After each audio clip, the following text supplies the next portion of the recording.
We are live.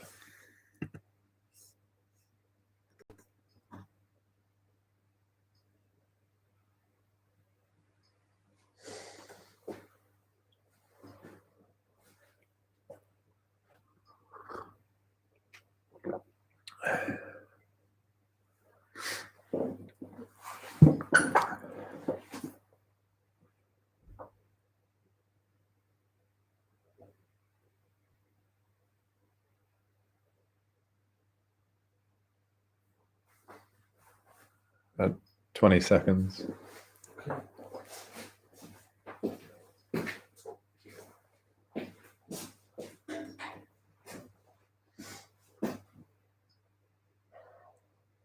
Ten.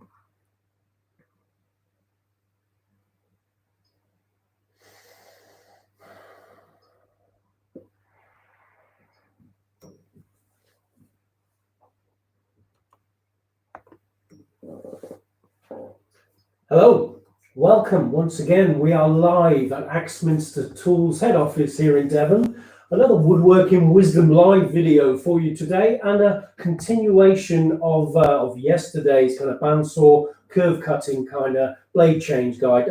Apologies for the technical issues we experienced yesterday. We've got all this new lovely filming camera kit, and us woodworkers are trying to get our head around it all. So we think we've ironed out all the creases, all the gremlins have gone home, and we're ready to do some cutting today. So yesterday we had a little tour of this workshop.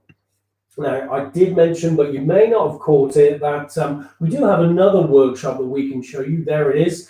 This is our kind of garage style home workshop we put together. We'll be doing a lot of videos in here on maybe the smaller size machines, so scrolling, bandsaw work, and all that sort of stuff that goes with. So if there's any particular machines again that you want to see in action, let us know. Let us know live here today. Put those questions in. I'm okay to pause and answer questions just like yesterday.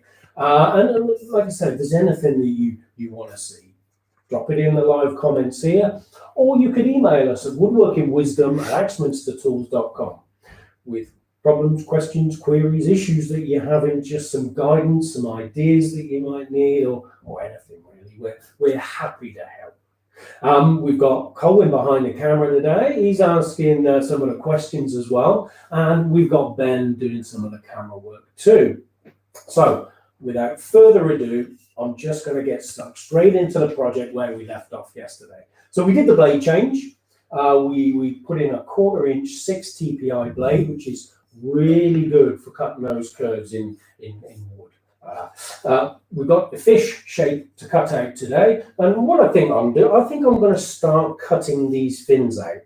Now, when you get a board like this and it's quite long, it's important to have a little look at which side of the blade you're going to present your material to.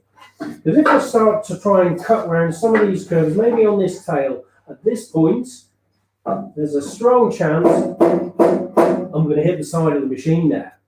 So the vast majority of my cutting, all I can do is going to be on the open side of the machine. So maybe just have a little think and offer it up before you start. What you don't want to do is get halfway through a cut, a delicate cut, round the tail, and end up going, donk, I'm stuck on the side of the machine.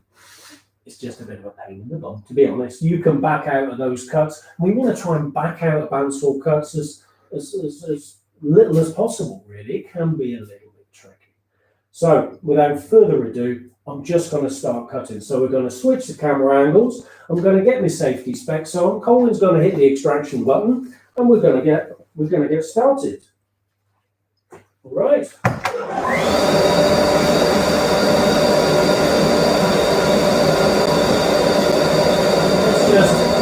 Get some good focus in there for you. Look at that. That's nice and clear. Here we go. Now, I've got these guides down. You can lift the guides up. Now, from this now, we've got all this blade exposed here, and I've only got a little thin piece of material. This is about 20 mil tulip. So let's drop those guides down there. Guides and guards. You can see instantly it covers over that exposed blade and gives me more support with the bearings around the cutting area. So it feels and looks safer, and we'll do a better job for you. Now, as said, you can see I've started a cut. This was last yesterday. I just started there. So I'm going to continue these cuts, and I'm going to look at trying to do the fins first. There's a number of areas that I'm just not going to get around with this bandsaw blade. Good as it is, it's got curves. I'm going to really struggle to get around this mouth area. I'll probably struggle to get. Wouldn't happen. I wouldn't be able to get. This is almost a corner. I'll probably just about pick up this swoop here. So as said, first I'm just going to cut these fins and then look at the long sweeping cuts afterwards. So let's get started. Just before you do, Craig, just want to not so much questions, just a couple of people. Just one noting that the Craft series has ceramic cool blocks instead of the bearings that we're using here, and one at a later stage, someone would like to see the Craft spindle molder. Oh, okay, at some point. Yeah, the Craft range of bandsaws, they have block guides. They're ceramic block guides in this area. Super durable, really hard wearing. Probably, I'll say never have to replace them, but hardly ever have to replace them. The Craft spindle molder, yeah, I'll do a video on that. I'm sure not 100% when, but I will do that like an introduction to spindle molders, if you like. I'll feature that particular machine in the coming months. So stay tuned, keep in touch, subscribe if you want to see this sort of stuff, and we can give you anything you want. So back to it, let's have a look. Here we go. Machine turned on. Lovely, smooth, quiet, vibration free. Here we go. Let's start this particular cut. Here we go. Slow and steady. I'm going to try, where possible, to still just in my pencil line. Coming into the corner, and I stop. Backing out of the cut. Be really careful. Just follow the line that you've just created. Alright? So that's one cut I'm going to do there. Let's have a look at these other fins. Here we go. If you're struggling to, what I'm going to try and do is pick this line up. If you're struggling to pick that line up, just extend it with a little pencil, and that will give you a guidance to where to start. You just extend that line in, carry it on down, rolling around into that corner, and then back up. Carefully back it out. That pencil down. Here we go. And again, I'm just going to come on in, try and pick up the line of the. We'll use the pencil and fin on this piece. As I said, there's very probably an eye of a fisherman. We've got an idea of what fish are called. And if you end up with a little bit like that, stuck there, don't be tempted to click it away. Keep the pencil right, that's really good. Quite often I keep the pencil in the right pencil on there for that very reason, just to do a bit of that. But your next cut, you push that out of the way. So don't be too worried about, excuse me, trying to get rid of waste. So here we go, let's come in and line ourselves up for this one. A bit more of a curve on that one, so I'll slow it on right down, roll it on in.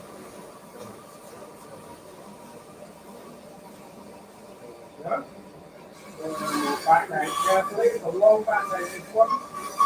Go slowly.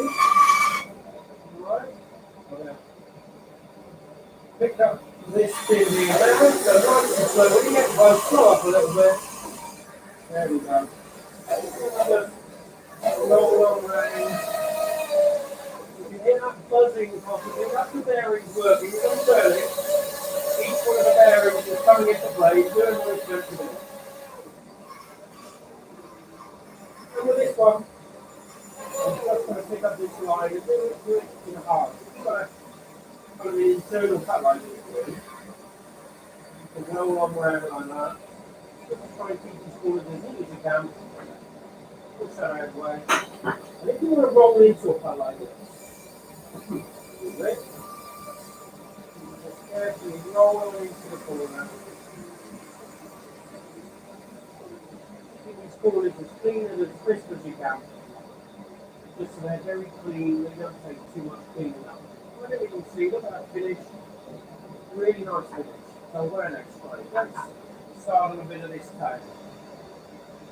In fact, I'll do the tail sweep at the end of the run. slow start, pick up the line, rolling on in. Good focus. It's quite tight curve before we get around now, so I'm really going to slow down my feed. My pushing forward will be slow. And I'll roll on round.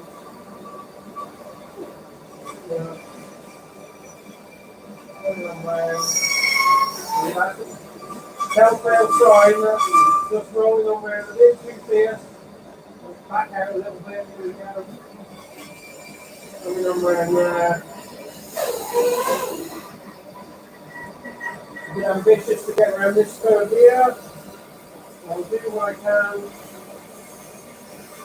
There. Push that out of the way. And then I'll come in at this point.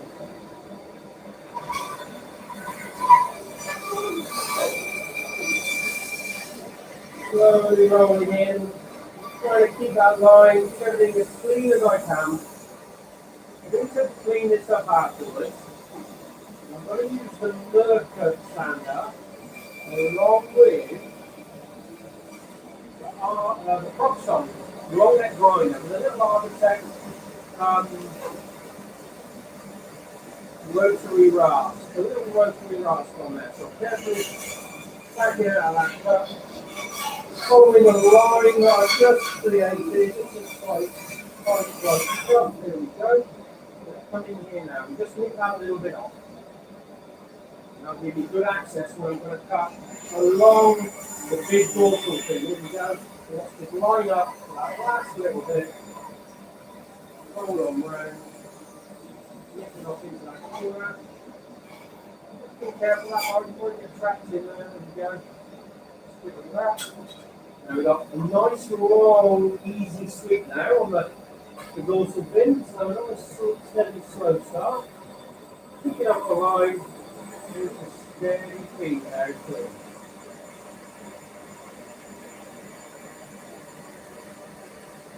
A little curve there we're going to follow. We're going to roll it around to the high point on the dorsal fin.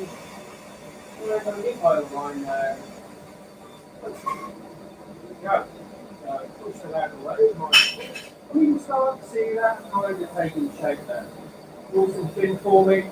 We're going to come in, I'm probably going to do this little meeting here now, and then pick this up in one. So, we are straight in here. Just trying to pick up that line. It's only a little cut, fairly wide as the blade itself. There we go. Push that out of the way. Then I can come on in. Just try and pick up the line.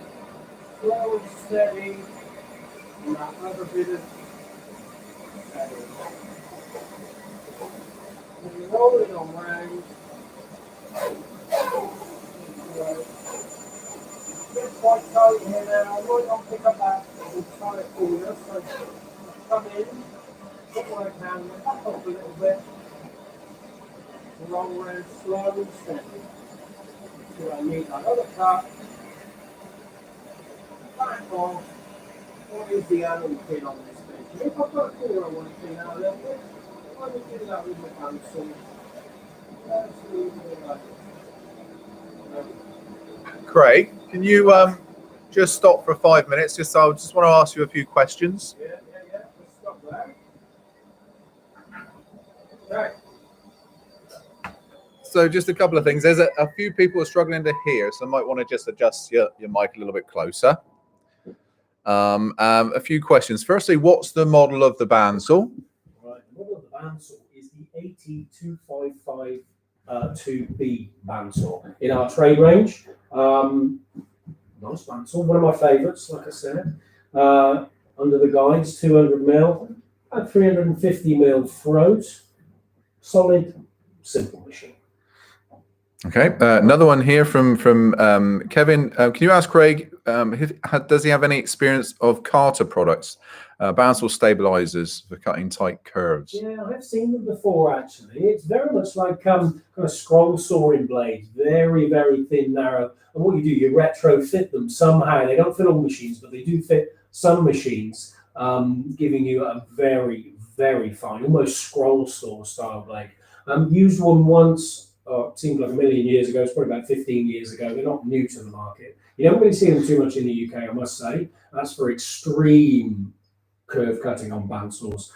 If you're going to do that, it's maybe starting to think, do I go over to a scroll saw really for that sort of work? But yeah, they tend to work. I mean, I'm working on a 1/4 inch 6 TPI blade here, which is pretty good for most curve cutting. It's obviously got its limits, as you can see here. You can get 1/8 of an inch bandsaw blade, so 3.2 millimeters in width, so 3.2 millimeters across that width there. This one's 6.3, 1/4 of an inch. They're a little bit tricky to track, and they're only available in 14 TPI. So this is 6 TPI, so really fine tooth. Don't handle material well, really over an inch or so. They do tend to clog up and struggle a little bit with waste clearance, but they do work. Yeah, 1/4 inch does most things. If I need anything finer than that, I jump on a scroll saw, to be honest. Okay. All right, I think that was it. Right. Well, apart from one, just asking when the next wood turning session is, and that's Tuesday. With Colwyn. Yeah. Okay, so we'll carry on cutting. Thanks. We get camera 3. There we are. Beautiful. So I think next cut, let's get the pencil out. What I'm going to do, you can see what I've got left to do. It's the kind of main head, body, nose of the fish here. Now this is going to be a tough cut here, so I'm going to have to nibble myself into the mouth. I'm going to do this long sweeping cut through here first. Then I'm going to do a long sweeping cut through here. And then I'm just going to work my way in, just give me a bit of detail on the mouth there. So here goes. Slow, steady start. Make sure I've got my alignment. There we go. We'll roll on in. Slow and steady. A little deviation in the lines that we've drawn here. A little straight line on the fish. We still haven't had any comments on exactly what fish this is. What fish stage do you think it is? We need to pick the people over there. We need that other line. We've got now the lovely crisp corner here where we've met our line. Okay, I'm not going to be able to get that mouth in one hit, so I'm going to start here. Do that bit. Then I'm going to come off there. I'm going to come in at this point.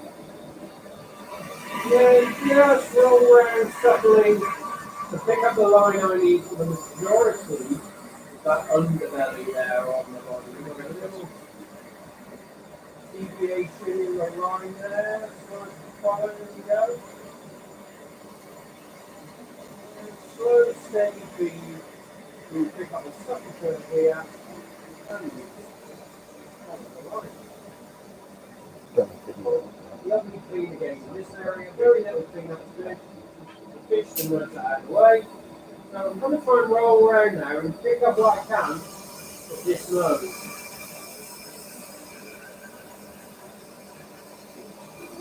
Right. I'm not going to get it all a little bit too tight for the quarter. I'll easily get the rest now. Coming in like that. That point. There's just that tiny little bit now. It's a little off. And then use the blade inside, just nibble away a little bit of that. Leave there. Right, what do we think? Alright, that's really good. I think I'll get a little, yeah, maybe I'll pay a bit more attention to that. Give me a bit more of that corner in that area. Yeah. Okay. Happy with that. So, we can put back to camera 2. Just before, go on. I'm just going to do that. Okay, just a few more questions here. I just want to, before I lose too many. Craig, any advice on trying to add a fence to the old DeWalt BS 1310? As the one it comes with is not suitable for rip cuts. BS 1310, black plastic tool, green body, orange dots and handles. You probably had that machine 35 to 40 years, or I mean, it's 35 to 40 years old. And what are the first kind of readily available small compact machines that you could have in your home kind of workshop. 6'10.5" blade, block guides, aluminium table. But as far as a retrofit fence, there are two I believe that we offer. So check out our website. Just put in rip fence. There's a couple that are available. I forget the prices. There is another option for you, because I know that table on that particular machine is quite a thin piece of aluminium, so there's not a lot to screw and fix to. I'm just going to dash across my workshop and get something for you. 2 seconds.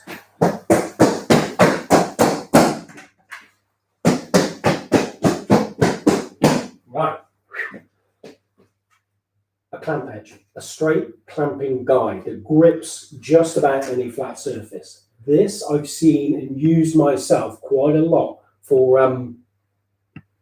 as a sub fence, as a fence on a table. Can we go back to camera 3 again this way? So if you have a look at what I've got going on here, so you've got an adjustable kind of slidey track clamp here, right on the table. That will go there, that will go on there, and then I've got something. Oh, I'm in the right place, Craig. I've got something that locks in position and gives me a straight edge. You won't be able to get perfectly square straight off, but it's very simple just to square it off. How square will it?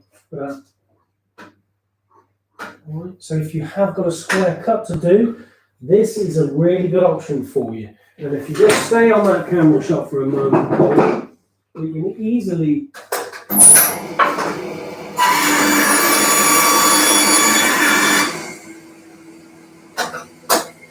Alright. So if we can go back to the wider shot. Alright, camera 2, there we go. Alright. So that's a really good option for those that are struggling to fit or find a fence to fit. These clamp guides work so well for that sort of stuff. Okay. Easy option. Thank you, Craig. We got 1310 blast from the past. Thanks very much. You could tell, couldn't you? We got a load of other questions here, so I'm going to go through them quickly. What suggestions do you have for creating a jig for cutting bolt blanks? Is that another video, Craig? Oh, well, I did one actually. It was probably about 3 or 4 months ago, maybe even more than that. I'm happy to do it again. But just track back on our previous videos where I made a circle cutting jig for your bandsaw. A little step-by-step circle cutting jig for your bandsaw. And the way we make it, it will fit any machine. You make it to fit your machine. So I do have a video available for this. If you want to see it again, I can do it again for you. Let me know. But track back on that previous video. It was 2 or 3 months ago, and it's simply called circle cutting jig for the bandsaw. All right, there you go. Thank you. Dust extractions on a bandsaw. Any advice? Oh yeah, wow. Any extraction's better than no extraction. Trust me. And I find bandsaws will work with just about anything. Obviously, with extraction, I always encourage people to buy in some extra capacity. Don't get an extractor that will just about work. Buy in some extra capacity. You can, with bandsaws, depending on the size of the machine, obviously, you can use a little Henry Hoover type vacuum cleaner. You can do the tin can vacuum style extractors. The volume airflow big kind of twin bag dust extractors, they work extremely well running on the bigger hose pipe size. You can see this sort of stuff, but I find that bandsaws work with just about anything. The waste, let's have a look what waste we have in here. I don't think we've got too much. We've done a reasonable amount of cutting, but the waste that you do get with the bandsaw is really quite fine stuff. It's not the really horrible stuff that hangs in the hair and get in the air and gets on your lungs really badly, but there is still some of that. It's not the thick, heavy chips that will clog up the machine and fill the machine in no time. It's kind of in between, if you like. I don't know the size particles of it, but any extraction is better than no extraction, depending on the size and the other kit. Don't just buy the extractor for that one machine. Think about extracting for your other machines as well. You might want to buy something that's a little bit bigger, and I can use that on a table saw as well. You might be able to get a ducted system going on with something big if you've got a spare corner for your extractor. You might want to build a little shed out the back dedicated for the extractor, because sometimes they can be quite noisy in the workshop, and then you've got it, you forget to turn it on, or you don't turn it on because it's too noisy, and all that sort of stuff. So any extractor is better than no extractor. Little compact bandsaw like this. I've run this on a Festool auto switching power tool type extractor, and it's been brilliant. I've got this one on a big industrial style bag extractor, but yeah, just anything will do, really. Any chance of demonstrating with a thicker material to give it a proper demo to see what this machine can actually do? Yes. Yeah. Yes. Is that today or? I'll do it now. Okay. Okay. I'm just going to go and get a thicker piece of material out. Just wind those guides up. All right. I'm just going to disappear off shot for a moment or two, ladies and gentlemen, boys and girls. All right. I'm literally going out the back now to my timber rack, grabbing something that's a bit more chunky.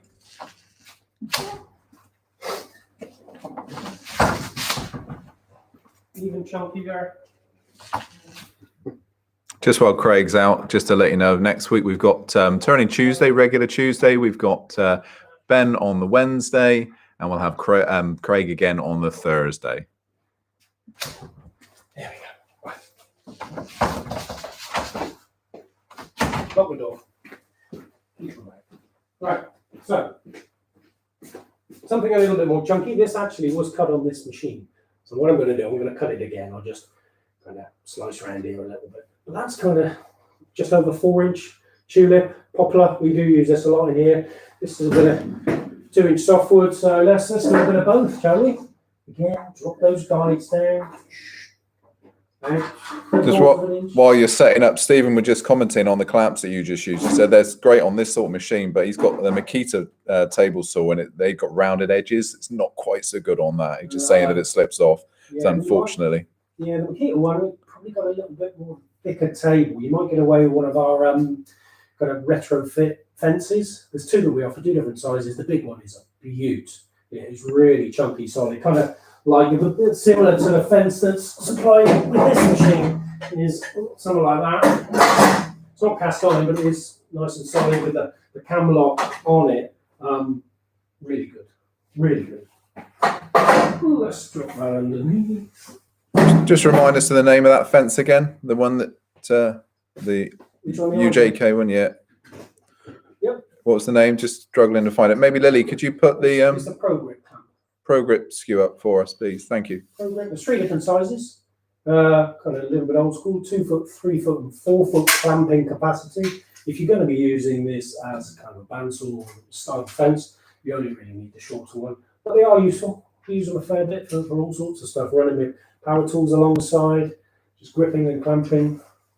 So let's move that out of the way. Let's cut something a little bit more chunky, shall we, lads? So drop the guides down. You can get some vacuum suction type stuff. Beautiful. All right, okay. So what we're going to do, let's do.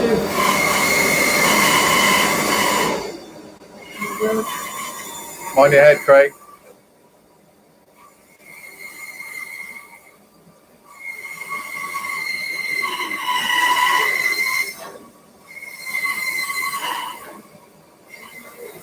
Probably around 4 sizes here, probably can go. There we go. Get up there and move it around the right. Craig, move your head. Oh, sorry.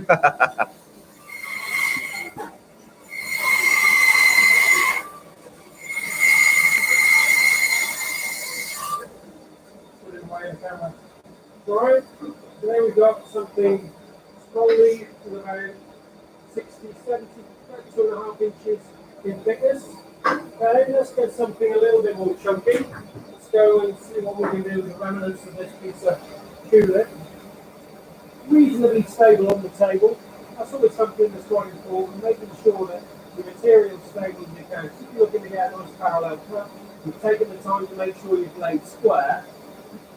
Make sure your table's flat, the material's flat on the table, and it wobbles through the cut. And you don't get the results of the but it's not what we got here. You go away, but you stand it that way. That's perfect.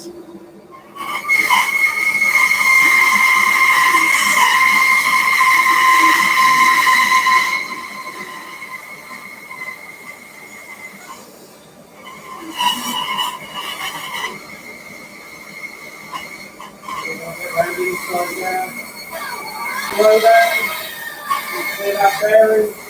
Remember what it's meant to do. Spin them around.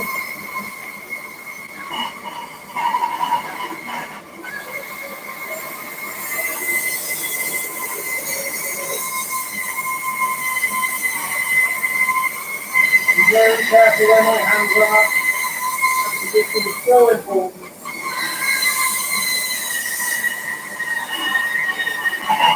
Slow down to pop on through. Here we go. Really get the ball.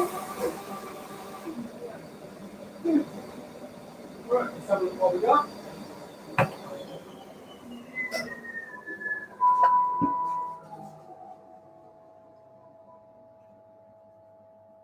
Okay. So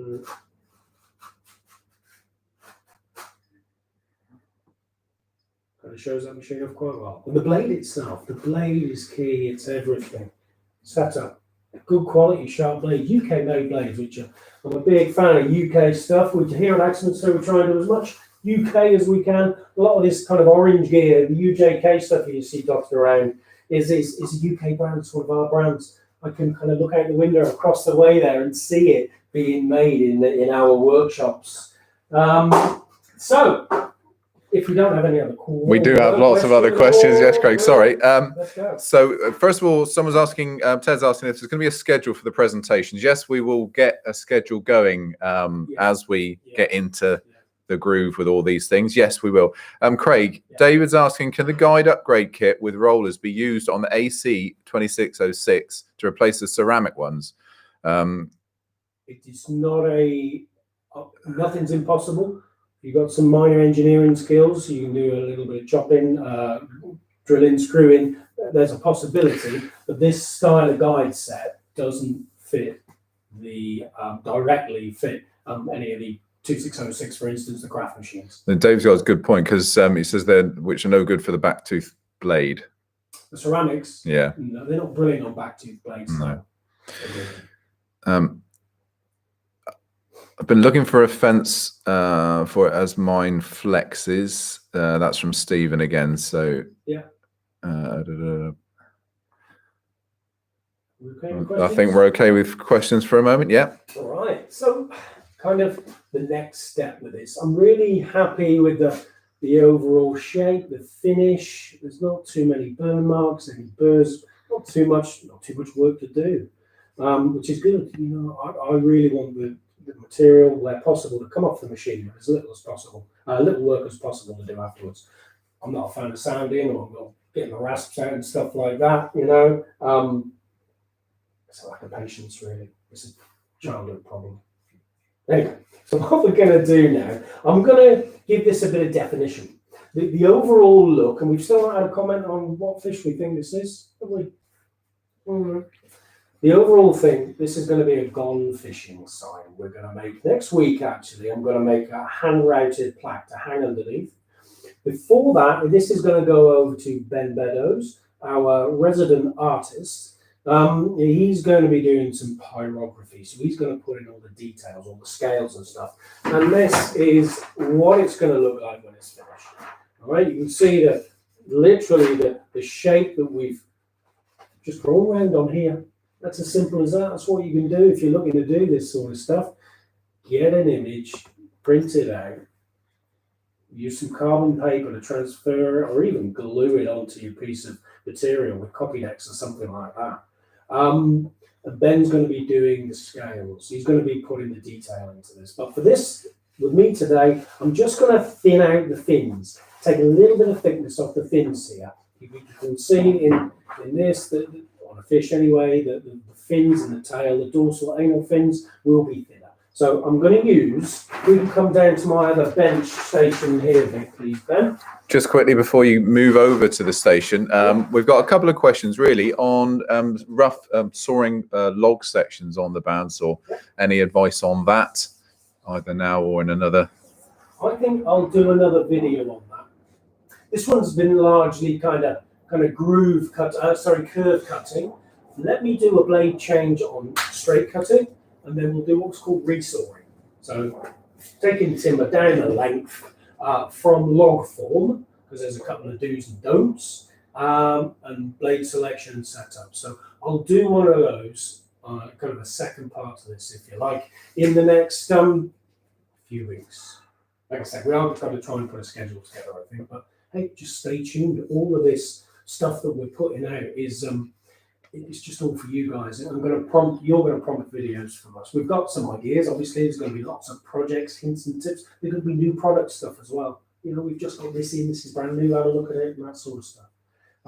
But yeah, so we'll do that in a separate video. Yes. Okay, we're Sleeping Dog saying Tentral Roach. We've got another one from Terry saying more like a carp. Oh, what was that, Terry? Terry, you're saying more like a carp. Yeah. Well done, Terry. It's a common carp. Oh, we've had Ken saying it's a barbel. Oh, it's very barbel-esque because it's quite skinny, isn't it? But barbels don't have generally this scale pattern. They're a little bit more plain, aren't they? I know, and quite a bit more slender. It's a maybe an underfed common carp. I know he's getting really fat sometimes. So common carp. Well done, Terry. Thank you. Happy with that. So we'll come back down to the bench now. And as said, what I'm going to do is thin these fins out. So we're coming away from bandsaw work, but it's still kind of woodworking. I'm going to use. I'll just turn it on when I pick it up. Right? I'm going to use the Proxon long neck grinder with a rotary rasp on the end there, just to take the stock away, just to remove some material.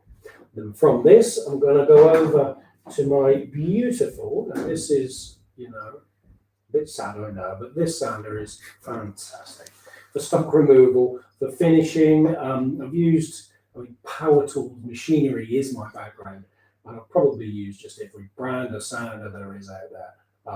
You know, back in the old Elu and Festow days, before it was Festool, Festow days, and all that sort of stuff. I'm a real fan of this particular machine. Just feels so good in the hand. Great for stock removal, good for finishing. Paddle switch on the top. Love it. Oh, and waste clearance extraction. Wow. Absolutely amazing. But first off, I'm going to thin the fin. So I'm going to do the tail first. Now, what I don't want to do, I don't want to be holding this and doing this at the same time. Even if I'm holding over here, maybe I'm not going to get the control and this is going to move. These things, you've got to hang on to them a little bit, and it's easy for this to skid off and catch your hand. So I'm going to remove that risk completely. And just add in to my bright orange sanding station. Actually, this is our sanding station. Just a couple of clamps.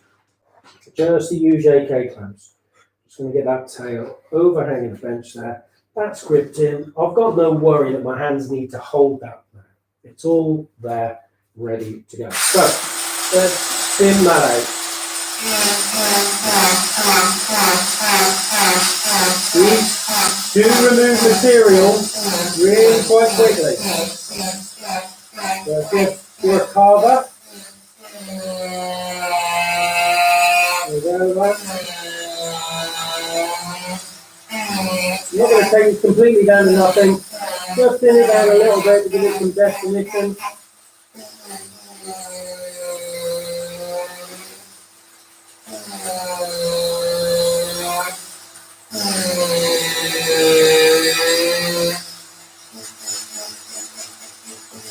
Try and bring some finesse into this, although it's kind of a stock removal kind of power tool, really. You can really be gentle with it. Now, one thing I forgot to do, I'm going to stop and do that, is put my mask on. So these things don't have any directly connected extraction. So I've got my mask. I'm going to put it on. You might hear my voice. It will be a little bit muffled. And what I've got is this JSP Press to Fit mask. FFP3 filters. Super comfortable, soft rubber. Now, we're all kind of used to wearing face masks at the moment, I'm sure. But this thing, I'm not a fan of wearing face masks at all. But this one is just so comfortable. Ben, if you can just scan up to me a little bit. Right, so it fits on the back of the neck, and a little crown holder there. Adjustable nape of the neck here. You can pull that tighter. And what you do, because it's soft rubber here, I can just move these, breathe in, you can see that, and it sticks in the face and creates a really good seal here. So if I'm wearing glasses over the top, which I will do, I don't get that rise up. So I don't steam up quite so much. It's given me, although I've got a bit of a beard at the moment, it's given me a very good seal under here. These things, I hate wearing dust masks. I really do. The boys wear respirators. I wear the powered respirator a little bit, but this is kind of my go-to. You wear it with safety specs with no issue. Okay, so now we continue.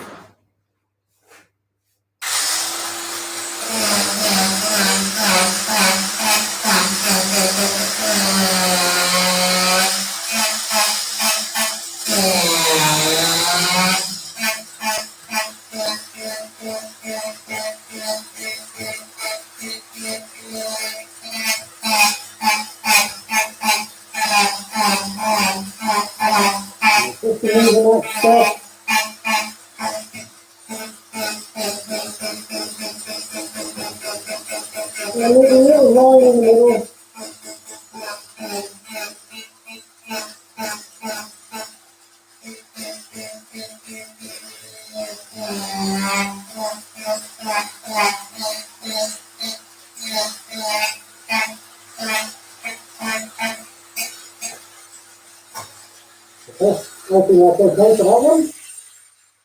So,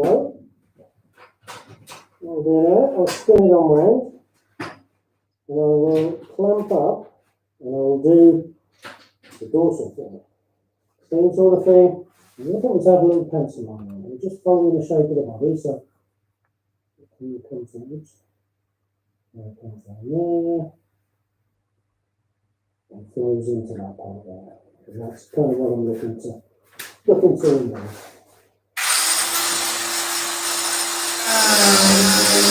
Give myself that line in front of it. Almost like a stop back in the garden. I don't really want to go too much beyond that line.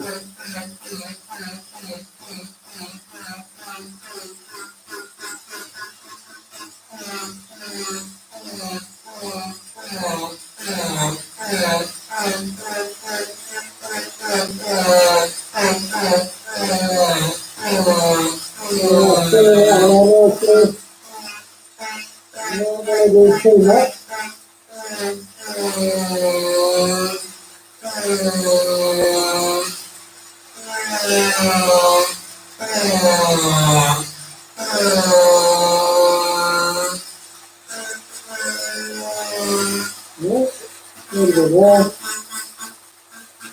Let's come off of this side. There we go. There we go. So you see there, I'm just thinning down those things, just give it a bit of definition of the tail. Alright, so I've got to do the pectoral and the animal fin there. I'll clamp up to do that kind of in one go. There we go. Alright.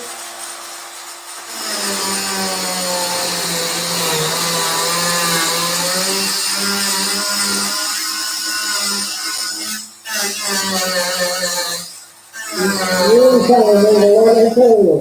Real tight. Well, if you've got that delicate touch, which of course I have, you can trim that down nicely. So on for that one, okay. Then I'll give myself a line first. And then remove that, thinning back to that line.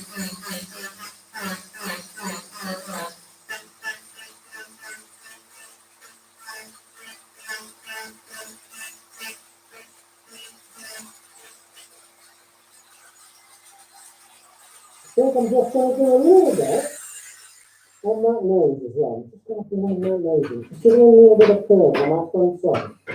We'll have a look at it and the shape of it. Just come in, we're going to thin this in just subtly. I'm doing the sander, but let's remove a little bit of this. Just a little bit of that front leg. Just float around the mouth so we'll snap anything off.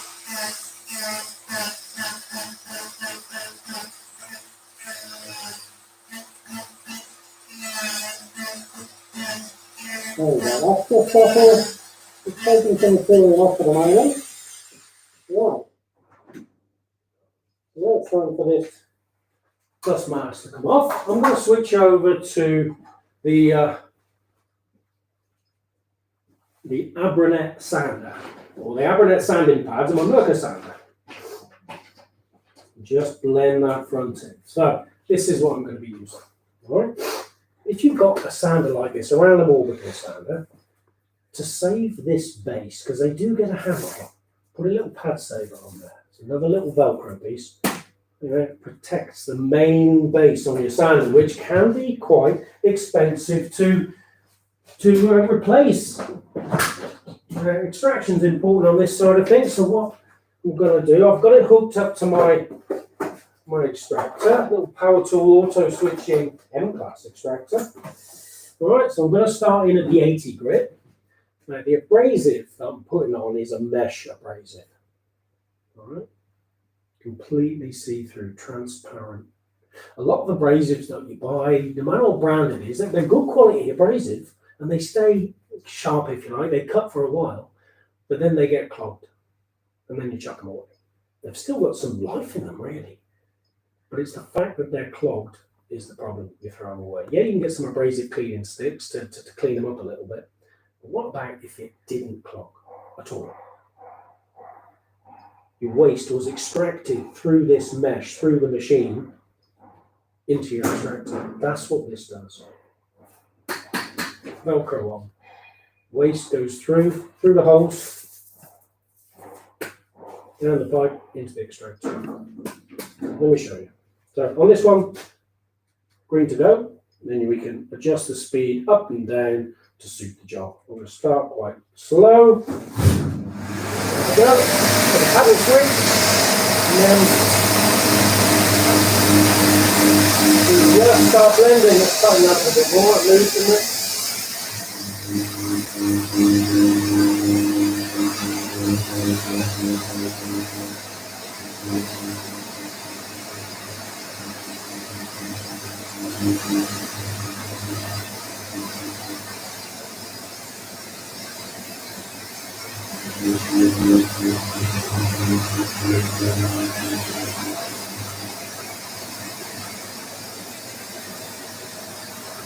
Okay.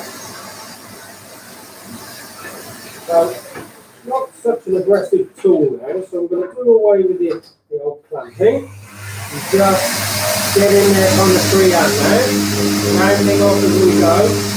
I've got 80 grit paper, and on something like this, that can really remove material quite quickly. I'm going to blend this line in here now. This line that I've got along the base of the dorsal, that's what I'm working on. I'm going to blend that in, blend it into the tail a little bit. So you're getting more of that curvy shape coming on. It doesn't take long at all. It's completely smooth surfaces start to appear.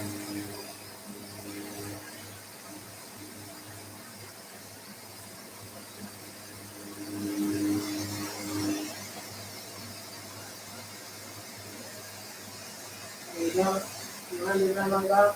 You can come around there like that, into that hole, and back through there like that. Such a handy tool, easy to work with, easy to operate. Onto the animal thing now. Then blending in. That tool thing. Gently. Round a little bit of that belly in. And then that into the, there you go. A little bit of a round in this area.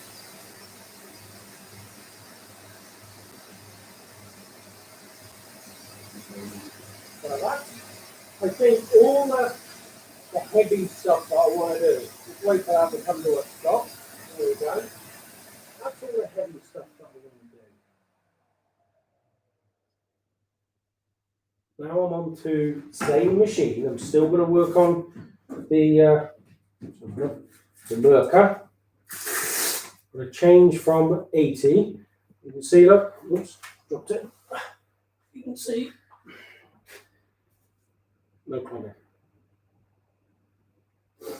People loving the Merker, saying that's cool, no mess. Oh, I love it, love it, love it. Yeah. The only mess I've got here is from that rotary sander. So I'm on to a 120 into my box. When you finish, Craig, we've have another couple of Bandsaw questions, so before the end. Now this is one that I've had for a while. You can see the edges are just a little bit ruffled or bump the edges. But it's done a lot of work, this, and it's still going to cut. It's still got some life in it. Just so durable. Right. Stick that on Velcro style, nice and easy. I always tend to do that to make sure it's on, and I'll up the speed just a smidge. Just the final kind of blending and finishing, really. Give that nose a little tickle. I didn't want to do that with the 80 grit on. It might be a bit too fierce, so I'll lose some of the detail. Come into there like that, and like that. One thing I'm very careful of is to not bash the outer edge and damage the outer rim of my sander. So I'm not forcing it into any corners.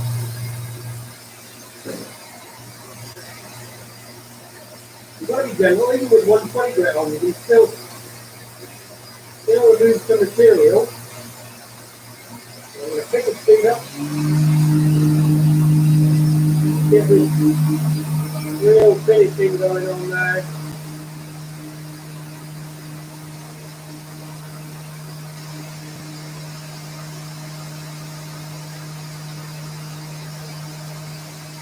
There's the tail.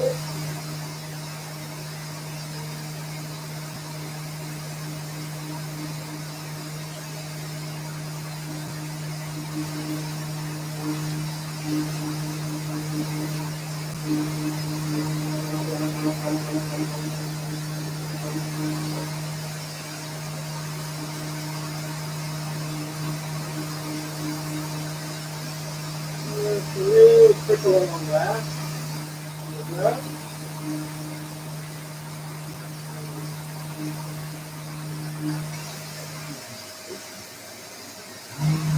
little bit around that front end. That's coming in nicely now. Okay. Turn that off. Tractor continues running for a short while just to clean the pipes and then stop. So we've got a little common car with a bit of definition there. What you can do with this stuff actually, because it's so flexible, it makes really good hand sanding stuff. So if you do end up breaking or shredding one of these, I tend to keep it. I've got a box full of bits that you can really get in there and just tidy up some of those corners. All right, maybe inside this mouth will be easy with something like this. Knock it in there, clean that up. Tiny little bit of detail hand sanding, and we're ready for Ben to work his magic next week. So I think we've got another couple of questions, so if we can just pan up a little bit. Okay, yeah, from Vic. He said he's got the AWSBS 1790mm blade. Any suggestions on how to set the guide for square cutting, as it's difficult to set accurately? So they got the AWSBS. We're talking about the guide as in the fence, or the guides? Guide square. I would guess the rip fence. I was thinking the rip fence. Yeah. There's a couple ways you can set the fence. All right. There's the way I do it now, because I've got one of these beautiful devices, the Bandsaw Buddy. Now this is primarily designed to align blade to fence, okay? With a blade, even if it's got a wide blade on there, it doesn't give you a big reference to eye up against that fence and get alignment right. This particular one, what it's designed to do is drop on the blade, magnets, side of the blade like that. Well done, Colin, good shot. And you've got then, drop your fence on, and then you can check for alignment. All right, you've got a good eye then to see whether what this does is exaggerate the width of your blade in effect, and it gives you a good eye there. Another way to do it, I haven't got a bit of board here I can do it on, but I tell you what I'll do. that's going to be another video. That's going to be how to cut straight on your bandsaw video. This one's more about cutting curves and stuff and making a fish, of course. But I'll do how to resaw, how to cut straight, and do that on your bandsaw as well. So that'll be a video in the coming weeks. So again, stay tuned for that one. One more, yeah. Have you used the DeWalt BS 1310? If so, any advice in general? Yeah, I did do as a wet behind the ears green kind of. When I first come into the woodworking machinery supply trade, a little bit of background about me. Then first touched the bandsaw when I was working in the butchers as a Saturday boy, kind of 12, 13. Pretty much all I did was clean, so I had to clean down the bandsaw. And yeah, they had a bandsaw for cutting kind of sides of pork in the pork chops, frozen steak. Twice a day I had to clean down the bandsaw and change the blade. So I got used to changing blades. There was a machine just about identical to this size-wise, made from a bit more stainless steel and stuff, as you can imagine. But then I got a job as a saw doctor, of all things. Sounds a bit strange. There's no medical thing attached to that. It's sharpening circular saw blades, massive bandsaw blades, welding, jointing bandsaw blades of this sort of size, sharpening spindle molder cutters, making spindle molder cutters, repairing saw blades, and just about anything that cuts. And then that company that I worked for, when I went into machinery supply, they sold machines as well as blades. And one of the first machines I kind of had my hands on was the BS 1310, as well as the Kitty 612 and 613 bandsaws. For those of you out there that have got those, the much loved bandsaw in the UK. So tips, like with every bandsaw. Blade. Not with just bandsaws, with absolutely every cutting tool in your workshop. Dig a little bit deeper in your pocket. Buy good blades. Yes, I've got to shout about the Axminster blades. And I've got to be honest with you now. One of the things that was a bit of a sigh of relief when I moved from my company in Gloucestershire down to Devon to work for Axminster Tools, sigh of relief was, yes, they sell the same brand of bandsaw blades that I've been used to. I've been jointing and welding for the last 20 years or whatever it was. It's a UK-made blade. They're jointed here, actually. We buy them in coil. A company called Dakin Flatters, Coventry, I think they're based. We buy them in 250 or 500 foot coils, join them together, and I know the quality of that blade, and it's an industrial quality blade. So you put an industrial quality blade on a kind of DIY hobby style machine, it makes a massive difference. Follow this particular bandsaw, the early videos rather on setup, but I've done a very comprehensive one on setup, so please jump in on that one as well. And always, if you get any questions and tips, you want any tips, just let us know. So, have we got any more? That's it. Wow, lots and lots. Sorry, went blank there for a second. Long blink. Sorry, I said no more. One's just come up. Sorry, Sleeping Dog and Craig, do you have any tips on cleaning the gunk resin from the inside of the bandsaw blades? Yeah. I get loads of fresh loads from fresh oak, etc., and it's a cow to remove. Perhaps something for the log cutting session. Yeah. I'm going to do a resawing session to get the gunk off of blades. Well, geez, I used to do the big resaw blades that you see in sawmills.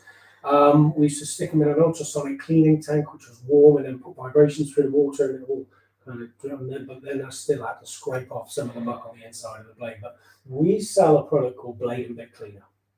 Coil your blade up, stick it in a tray, give it a squirt around with this stuff. Blade, I think it's Axminster Blade and Bit Cleaner. Uncoil your blade, and then you can literally just wipe this muck off. It kind of starts dissolving the resin and the gunk that's on the blade. It's good stuff, not just for bandsaw blades, but for router cutters and saw blades too. It's good stuff. And the actual chemical mix of it is the same stuff I used to put in my my cleaning tank in when I was a saw doctor a million years ago. So yeah, Blade and Bit Cleaner. All right. Well, thank you very much for your questions. Hope you've enjoyed it. Hope you found it useful. Again, if you've got any further questions, email us in at woodworkingwisdom@axminstertools.com. If you want to see more content like this, please subscribe, hit the like button, hit the notifications and all that stuff. you will get, you keep in touch. We want to put out what you want to see. So please let us know. Next week, what have we got next week? So with Thursday, today, Tuesday, we've got another Turning Tuesday with Mr. Colin Way himself. So I'm not 100% what he's doing, Colin. Spindle turning, skew chisels, spindle gouges, everything. Would that be the Colin Way signature skew chisel? It might have a guest appearance, yes. Oh, wow. So that'll be very useful. The skew is a difficult tool to master. So let's learn from the master. Oh. That'll be Tuesday. Wednesday, it's over to our resident artist, Ben Beddows. He'll be an introduction to pyrography. He'll be talking through marking out, cutting in the outside lines, and hopefully we'll be able to get into a bit of the shading that you'll see on this particular image. Okay, so it's really bringing your project to life and adding in that extra bit of detail that maybe a lot of others can't. So, thank you very much for watching. Hope you found it useful. I'll see you next week. Take care. Bye bye now.